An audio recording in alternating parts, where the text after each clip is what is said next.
Bonjour à tous et bienvenue sur la chaîne Histoire de la Bible. J'espère que vous allez très bien, là où vous êtes, dans le moment où vous êtes. Vous savez, j'ai décidé de sortir cette vidéo sur le thème que vous allez voir de toute façon dans le titre de la vidéo, sur les signes de la fin des temps.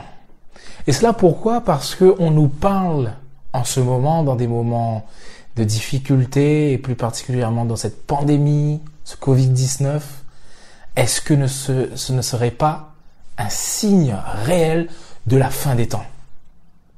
Nous allons voir.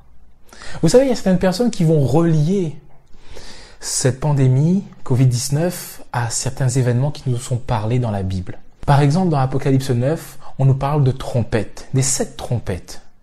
Et certaines personnes vont soit relier le Covid-19 à la 5e trompette, qui correspond à une certaine fièvre, ou à la 6e trompette, où on nous dit que le tiers des hommes furent tués. Nous allons voir dans cette vidéo quels sont, selon la Bible, les signes de la fin des temps.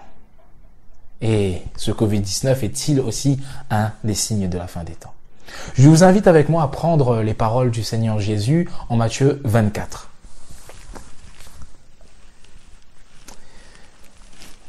Matthieu 24 au verset 3 et suivant, et nous allons lire ensemble. Il s'assit sur le mont des Oliviers, et les disciples vinrent en privé lui poser cette question. Dis-nous quand cela arrivera-t-il, et quel sera le signe de ton retour et de la fin du monde? Donc, c'était, même à l'époque de Jésus, une question existentielle, c'était une question importante même pour les disciples, de savoir quels sont les signes qui montreront que le Seigneur revient bientôt et qu'il y aura cette fin du monde. Le Seigneur répondit, verset 4, « Faites bien attention que personne ne vous égare. En effet, beaucoup viendront sous mon nom et diront « C'est moi qui suis le Messie » et ils tromperont beaucoup de gens. Vous entendrez parler de guerre et de bruit de guerre. Ne vous laissez pas effrayer, car il faut que toutes ces choses arrivent. Cependant, ce ne sera pas encore la fin.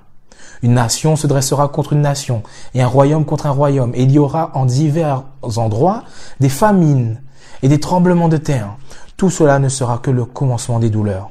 Alors on vous livrera à la persécution et l'on vous fera mourir. Vous serez détestés de toutes les nations à cause de mon nom. Beaucoup trébucheront alors et ils se trahiront, se détesteront les uns et les autres. Beaucoup de prétendus prophètes surgiront et ils tromperont beaucoup de gens. À cause de la progression du mal, l'amour du plus grand nombre se refroidira. Mais celui qui persévérera jusqu'à la fin sera sauvé. Donc ici, comme j'ai dit, les disciples sont dans ce questionnement. Mais quand est-ce que viendra la fin du monde? Ils ont vu sûrement des choses se passer.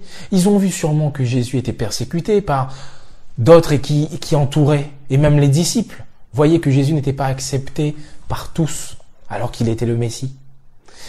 Et ici, il pose cette question à juste titre. Mais Seigneur, quand est-ce que tu viendras?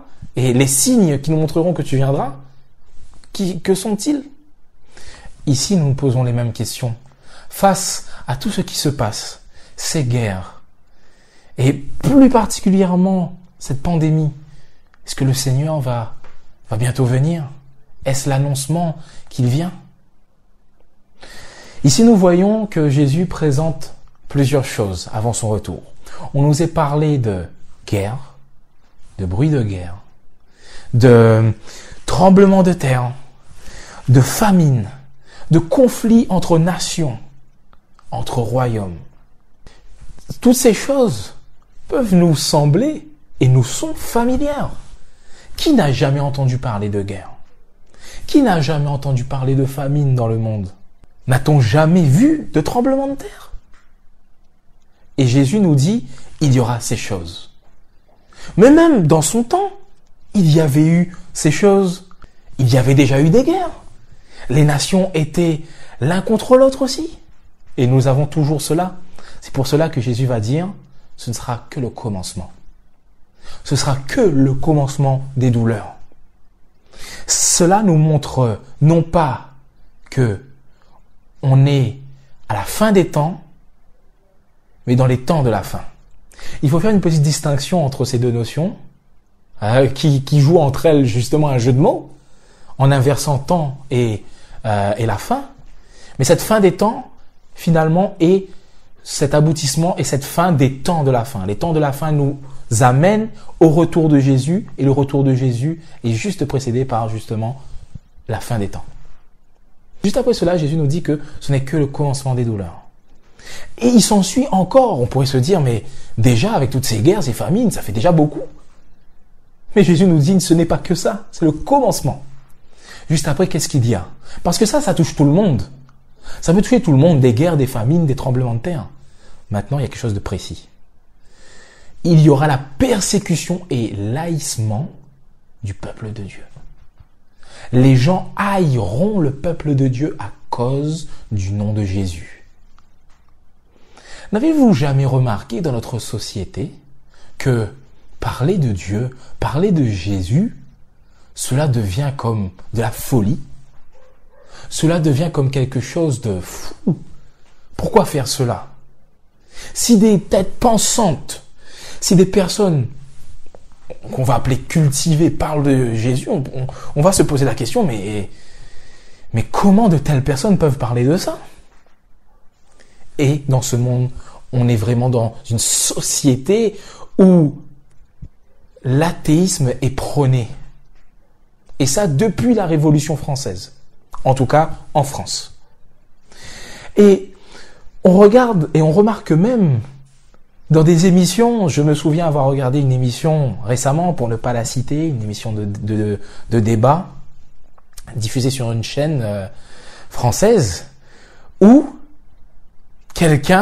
on lui avait posé une question concernant le sujet du débat, et cette personne, animée par ce désir de parler de la parole de Dieu, a décidé de parler justement de Dieu et de Jésus et ce qu'il a fait pour elle. Tout de suite, les personnes, les débatteurs, on lui ont dit, mais on n'est pas dimanche, on n'est pas le jour du Seigneur. Pour rappeler que bien sûr, la pensée avec cette pensée de France catholique, etc., rappelle directement tout ce qui est religion au dimanche, au jour du Seigneur. Nous avons déjà vu que le dimanche n'est pas le jour du Seigneur. Mais là n'est pas le sujet de la vidéo.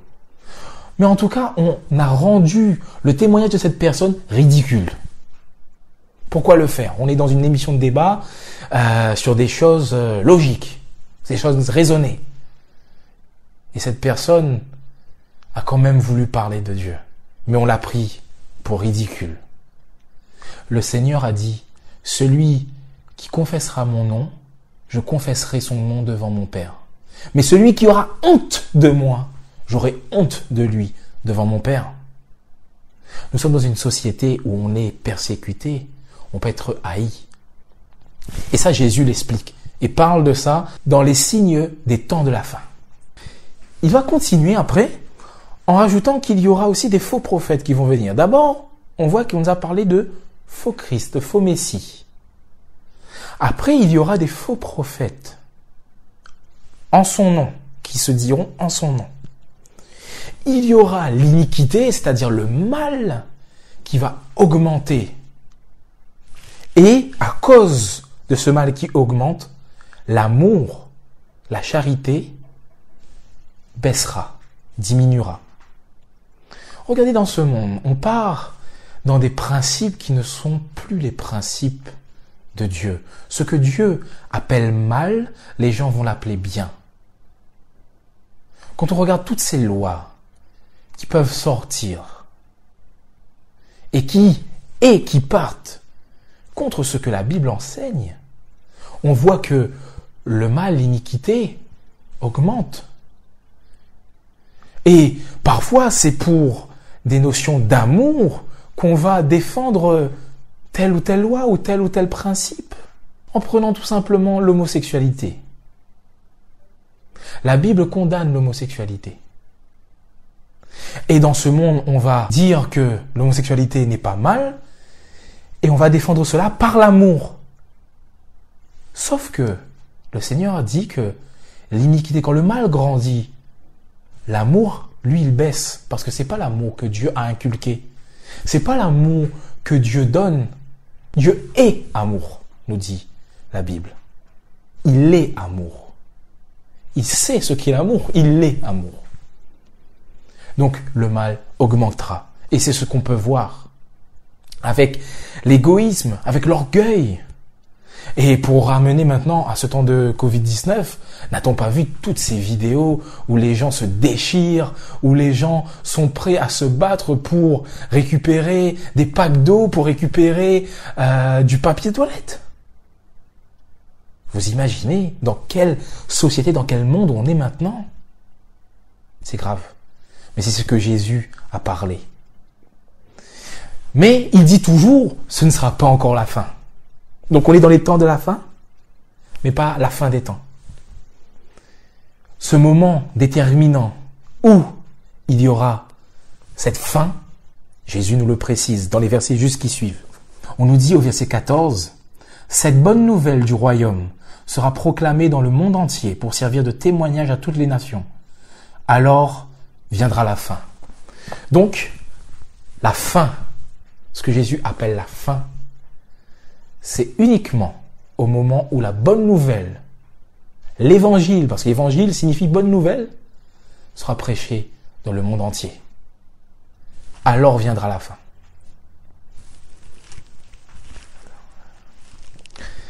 Donc nous voyons par rapport à tout ce que nous avons vu que il y a beaucoup de ces choses qui se produisent déjà, qui sont déjà produites avant Jésus avec ses guerres, ses famines, ça a déjà été. À l'époque de Jésus, après Jésus. Et on voit que de plus en plus, effectivement, cette iniquité, ce mal augmente. Il augmente. Et c'est pour cela qu'à un moment, on va même, dans cette même parole, Jésus va comparer ces derniers moments comme au temps de Noé, où le mal était extrême. Et arrivé à cet extrême, Dieu là a décidé de, voilà, ça en est terminé. C'est la même chose pour nous. Arrivé à l'extrême, Dieu va dire maintenant c'est terminé. Mais quand la bonne nouvelle sera prêchée dans le monde entier? Maintenant, est-ce que le Covid-19 est le châtiment de Dieu? Est-ce que le Covid est cette 5e trompette ou cette 6e trompette? Est-ce que c'est Dieu qui a envoyé cette pandémie? Dans l'Apocalypse, on voit qu'il y a une périodicité de 7. On a vu déjà dans une série que vous pouvez retrouver sur la chaîne en cliquant juste en haut que il y a premièrement les 7 églises et 7 lettres qui sont envoyées aux 7 églises. Après, il y a les 7 sceaux, il y a les 7 trompettes. Et en fait, cette série de 7, il faut les voir dans un parallélisme. Ils parlent de la même chose. On a vu que les 7 églises correspondent aux périodes de l'église dans l'histoire. Et en fait, cette série de 7 qui viennent dans les sceaux et dans les trompettes, c'est exactement la même chose et ils sont en parallèle. On pourrait se dire, oui, mais pourquoi? D'où on peut sortir cette explication? Ce n'est pas une nouveauté de voir dans la Bible des parallèles d'histoire.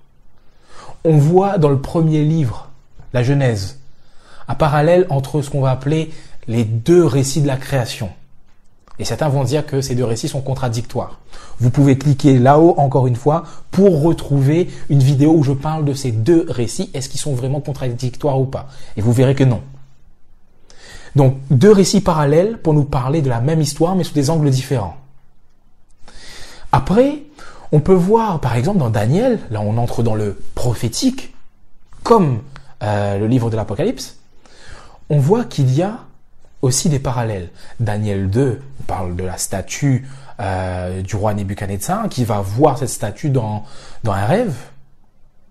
On a un parallèle exactement des mêmes périodes de l'histoire qui nous est présentée avec cette statue dans Daniel 7. Là, c'est 4 bêtes que Daniel va voir en vision, qui correspondent exactement aux mêmes périodes. Et on va voir aussi en Daniel 8 un bouc et un bélier qui représentent aussi cette histoire. Donc, un parallèle entre 3 visions différentes, mais qui parlent bien des mêmes choses, mais qui donnent plus de détails dans différents angles. Donc, ici, il y a encore un parallèle avec cette série de 7. Donc, les 7 trompettes sont parallèles aux 7 églises. Étant dans cette dernière phase, nous avons vu, et vous pouvez revoir ça dans cette série sur les églises de l'Apocalypse, nous sommes dans cette dernière église, l'église de Laodicée. Nous sommes alors à la 7e trompette. Le jugement de Dieu en fait, dans cette 7e trompette, le jugement de Dieu arrive. Le jugement de Dieu est là. Et Dieu est comme en train de revenir. Et c'est pour ça que dans cette 7e trompette, on nous parle de jugement, on nous parle que Dieu est en train de juger, et il revient, et la terre tremble. Parce que quand Dieu vient, il y a ces événements cataclysmiques qui sont en train de se passer, et la terre souffle, la terre languit à l'arrivée de son Sauveur. Donc le salut arrive, mais en même temps que le salut arrive, le jugement arrive, et le jugement est là. Maintenant, comment faire face au Covid alors? Face aux douleurs? Parce que c'est compliqué, on nous donne des lois, on peut être d'accord avec, on peut être en désaccord avec ce confinement encore. En tout cas, ce que la Bible nous dit, c'est de nous soumettre aux autorités, tant que cela n'entre pas en conflit avec ce que la Bible nous dit, et nous soumettre aux lois des autorités. Donc, comment faire face à ce Covid, à ces douleurs, qui peuvent faire partie en soi, effectivement, des douleurs, c'est ce que Jésus a parlé, de ces signes de la fin des temps, oui, ces guerres, ces famines, ces douleurs, oui, le Covid fait partie de tout cela. Ce n'est pas forcément un point culminant qui nous montre qu'après, voilà, le Seigneur vient. Mais il fait partie de tout ce processus, tout ce qui est en train de se passer et qui nous est raconté dans l'Apocalypse. Donc, comment faire face à ça? J'aimerais prendre l'exemple de Apocalypse 6, les versets 9 à 11. On nous est parlé du 5e sceau. Ce 5e sceau ne correspond pas à la période de cette histoire-là, de notre histoire actuellement. Mais je voudrais prendre cet exemple. Parce que même si ce sceau fait partie de ce qui aurait pu se passer avant, c'est quand même une continuité. Comme l'enseignement qu'on avait vu dans les églises de l'Apocalypse, dans des églises avant la 7e, il y avait l'enseignement de Balaam, l'enseignement de Jézabel. Bien que c'était dans d'autres églises avant, cela ne veut pas dire que l'enseignement de ces personnes-là ne sont plus actuellement dans le monde. Voilà. Donc, on nous dit au verset 9, « Quand il ouvrit le 5e sceau, je vis sous l'autel l'âme de ceux qui étaient mis à mort à cause de la parole de Dieu et à cause du témoignage qu'ils avaient rendu. Ils crièrent d'une voix forte, « Jusque à quand, Maître saint et véritable, tarderas-tu à faire justice et à venger notre sang sur les habitants de la terre ?» Vous voyez qu'ici, ceux qui, on nous dit, sont morts, attention, bien sûr, ici c'est une vision et c'est des symboles, des signes. Il ne faut pas prendre ce texte à la lettre, ceux qui sont morts ne savent rien. Mais il y a une notion de vengeance, une notion de « Mais Seigneur, quand est-ce que vas-tu revenir? Quand est-ce que il y aura ce jugement? Quand est-ce qu'il y aura cette justice? Quand est-ce... » Et on pourrait dire aussi « Mais quand est-ce qu'il y aura cette fin des douleurs? Cette fin de Covid? Quand est-ce que, Seigneur ?» Le Seigneur répond à ces personnes. On nous dit qu'une robe blanche fut donnée à chacun d'eux. Et ils reçurent l'ordre de rester en repos un petit moment encore, jusqu'à ce que le nombre de leurs compagnons de service et de leurs frères et sœurs, qui devaient être mis à mort comme eux, soit au complet. Donc ici, il crie, mais il dit, mais Seigneur, encore jusque à quand encore? Et on pourrait dire ça. Mais le Seigneur ici leur dit comme « Attendez encore un moment ». Ici, on voit qu'on dit qu'il faut qu'il y ait encore des compagnons qui soient mis à mort. Ceci ne prône pas le martyr suicidaire. Non. Ceci veut dire simplement que, comme il y a un nombre encore de personnes comme c'est qui doit être persécuté pour le nom de Jésus, cela veut dire qu'il y a une délimitation. Le temps n'est pas abstrait. Dieu sait quand il y aura une fin. Dieu sait quand il y aura une fin des douleurs, une fin de tout cela. Quand il reviendra, il ne tardera pas. Si vous pensez qu'il tarde, il ne tardera pas. Parce qu'il a dit, non, encore un petit moment, encore un peu de temps. Et quand le nombre sera arrivé, nombre que seul Dieu sait. Mais on sait qu'il y a un nombre. Donc, s'il y a un nombre, il y a une délimitation. Le Seigneur mettra fin aux douleurs. Et j'aimerais terminer avec ce texte. On nous dit dans Apocalypse 21, versets 1 à 5, on nous est dit « Puis je vis un nouveau ciel et une nouvelle terre. Cela après le jugement, la mort de ceux qui ont fait le mal, du diable, du dragon, des bêtes et de la seconde mort. Puis je vis un nouveau ciel et une nouvelle terre, car le premier ciel et la première terre avaient disparu, et la mer n'existait plus. Je vis descendre du ciel d'auprès de Dieu la ville sainte, la nouvelle Jérusalem, préparée comme une mariée qui s'est faite belle pour son époux. J'entendis d'une voix forte, venant du ciel, qui disait, « Voici le tabernacle de Dieu parmi les hommes. Il habitera avec eux, ils seront son peuple, et Dieu lui-même sera avec eux. Il sera leur Dieu. » Et on nous est dit, « Il essuiera toute larme de leurs yeux. La mort ne sera plus. Et il n'y aura plus ni deuil, ni cri, ni douleur, car ce qui existait avait disparu. » Celui qui était assis sur le trône dit, « Voici, je fis toutes choses nouvelles. » Mes amis, j'aimerais vous dire, ayez courage. Comme Dieu a exhorté Josué en disant, « Courage, fortifie-toi. » Le Seigneur ne tardera pas. C'est vrai que nous vivons dans une époque dure, complexe. Et ce n'est, j'aimerais encore dire, peut-être que encore le commencement des douleurs. Mais le Seigneur ne tardera pas, car il est fidèle. Mes amis, que le Seigneur vous bénisse, qu'il vous aide à tenir ferme. Gardez les yeux fixés sur lui. Cette vidéo est maintenant terminée. N'hésitez pas à mettre un pouce bleu si vous avez aimé. N'hésitez pas aussi à la partager, à ceux qui ont besoin d'entendre ce message. Et n'hésitez pas à commenter, à vous abonner si ce n'est pas encore fait. Et surtout, mes amis, dans cette situation, dans ces moments de douleur, n'oubliez pas de faire du bien autour de vous.